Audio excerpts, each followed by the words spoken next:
విద్యుత్ పెంపుపై వైఎస్ఆర్సీపీ పోరుబాటు కార్యక్రమంలో పాల్గొన్న తండ్రి కొడుకులు.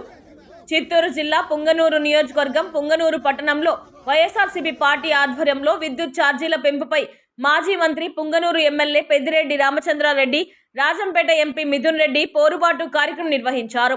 వైఎస్ రాజశేఖర్ రెడ్డి విగ్రహానికి పూలమాల వేసి అనంతరం వైఎస్ఆర్ విగ్రహం నుండి విద్యుత్ కార్యాలయం వరకు ర్యాలీగా వెళ్లి విద్యుత్ శాఖ అధికారులకు వినతి పత్రాన్ని అందజేశారు. ఈ సందర్భంగా ఎంపీ మిథున్ రెడ్డి మాట్లాడుతూ ఎన్నికల సమయంలో ముఖ్యమంత్రి నారా చంద్రబాబు నాయుడు ఊరూరా తిరిగి ఎక్కడ విద్యుత్ ఛార్జీలు ఎక్కువగా ఉందో అక్కడ విద్యుత్ ఛార్జీలను తగ్గిస్తామని మాయ మాటలు చెప్పి ఇప్పుడు ప్రభుత్వం ఏర్పడిన తరువాత కరెంటు బిల్లును పెంచి ప్రజలపై మోపడం దారుణమని అన్నారు. వైఎస్ఆర్సీపీ పార్టీ ప్రజలకు అండగా ఉంటూ ప్రజల పక్షాన పోరాడుతామని తెలిపారు. సూపర్ 6 పథకాలను అమలు చేయాలని డిమాండ్ చేశారు. ఎక్కడ కూడా పెన్షన్ ఎక్కడైనా విద్యుత్ ఛార్జీలు ఎక్కువ అనిపిస్తే తగ్గిస్తానని చెప్పి ఊరు తిరిగి చంద్రబాబు నాయుడు గారు ప్రజలకు హామీ ఇవ్వడం జరిగింది.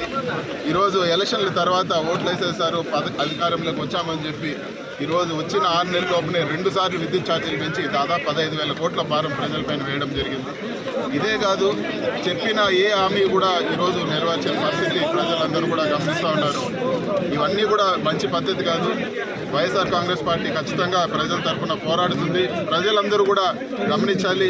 ప్రజలు గలం విప్పకపోతే, ప్రజలు వాళ్లకు ఈరోజు జరిగే ఇబ్బందులు కానీ మాట్లాడకపోతే ఇదే పందాలో ఇంకా కూడా అనేక భారాలు ప్రజల పైన మోసే పరిస్థితి ఉంటుంది.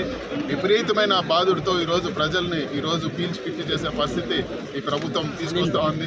కేవలం కొన్ని గ్రామాలే రాష్ట్రం అనే విధంగా ఈరోజు వ్యవహరిస్తూ ఉన్నారు. అమరావతి అనే కొన్ని గ్రామాలకే ఈరోజు 70,000, 80,000 కోట్లు ఇప్పటికీ అప్పు చేశారు. దాదాపు 1,00,000 కోట్ల పైన ఖర్చు పెట్టాలని ట్రై చేస్తూ ఉన్నారు. మిగతా ప్రాంతం కూడా ఆంధ్ర రాష్ట్రం అనేది ఈరోజు చంద్రబాబు నాయుడు గారు గుర్తుపెట్టుకోవాలని చెప్పి కూడా నేను కోరుతా ఉన్నాను.